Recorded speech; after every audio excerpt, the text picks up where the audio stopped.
Chapter 5, Mishnah 1. Our Mishnah begins with a discussion of the oath of deposit by defining who is subject to this law, where the oath is made, in court or out of court, how the oath is made, whether by the witness himself or by the claimant imposing it upon him, and the intention of the person swearing falsely. In this, it follows the pattern established by the Mishnah in the previous chapter for the oath of testimony. The Mishnah concludes by teaching what the penalty is for a false oath of deposit.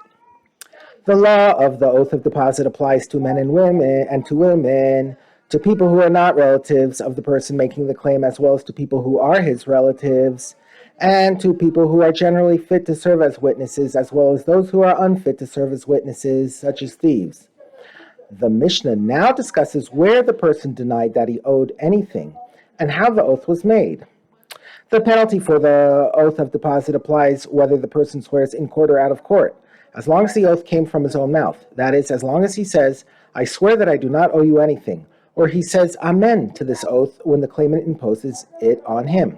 However, if the person did not make the oath himself, rather he denied an oath imposed on him from the mouth of others, for example, the claimant said to him, "I impose an oath upon you regarding your statement that you do not have my deposit," and he answered, "I have nothing of yours," he is not obligated to bring an offering unless he denies it in court. These are the words of Rebbe Meir. The sages disagree with Rebbe Meir on his last point, but the sages say whether the oath comes from his own mouth or it is imposed from the mouth of others, once he denies the claim even out of court, he is obligated to bring an offering. The Mishnah now discusses which type of intention makes a person obligated to bring an offering to atone for swearing falsely.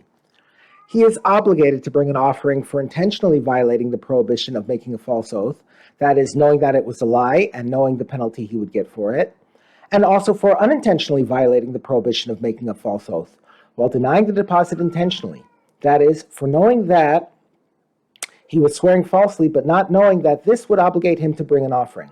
But he is not obligated to bring an offering for a completely unintentional violation of the prohibition to make a false oath. That is, in a case where he swore because he mistakenly believed that he did not have or owe anything to the person making the claim, and later he remembered that he did have or owe something. The Mishnah ends by teaching what the penalty is for a false oath of deposit. What is the obligation of a person who intentionally violates the prohibition of making a false oath of deposit? He must bring an asham offering that goes for, i.e. costs, at least 2 silver shekels.